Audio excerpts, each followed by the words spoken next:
Hello. So what we're going to do today is read and annotate and analyze the poem To My Dear and Loving Husband by Anne Bradstreet. This was published in 1678. Anne Bradstreet was the most famous of early English poets in her time and the first published female writer in the British North American colonies. Addressed to Bradstreet's husband, the poem depicts the intimacy of a couple deeply in love. As you read, take notes of the structure and themes of the piece. How does the narrator describe their relationship? First thing I want us to do before we start reading is, as we glance through this or skim through this poem, is to look for any words that we may not be familiar with. The first one that stands out is the. So let's draw a box around these, please. The next is ye. The next is thy, followed by doth. Once again, we have the word ought, then the word recompense, followed by manifold, persever. All right, so I'm going to define these words for you. The word thee with two e's means you. The word ye also means you. The word thy means your. The word doth means does.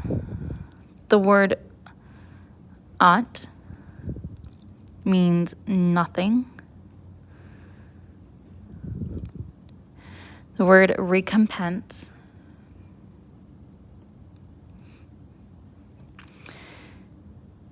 means repay. Manifold means many times over. And persever means to go all in. Now, if you note that some of these words have the subscript, so like at line 6, so that the east, and so if we look down at the footnotes, it says, in the Eastern world, a term which refers to a wide variety of cultures, socio-political systems, economies, and so on, belonging to countries east of Europe. Though this geographic definition is not exact, for certain places like Australia are considered more part of the Western world. In Bradstreet's time, the East was considered a source of riches, as well as exoticism. Okay, so recompense means to compensate, make amends, or also to repay. Persever is an alternative spelling of persevere that forces an accent over the second E as to maintain the rhyme scheme. Let's go ahead and read To My Dear and Loving Husband by Anne Bradstreet. If ever two were one, then surely we. If ever man were loved by wife, then thee. If ever wife was happy in a man, compare with me, ye women, if you can. I prize thy love more than whole mines of gold, or all the riches that the East doth hold. My love is such that rivers cannot quench, nor aught but love can from thee give recompense. Thy love is such I can no way repay. The heavens reward thee manifold, I pray. Then while we live in love, let's so persever, that when we live no more, we may live ever.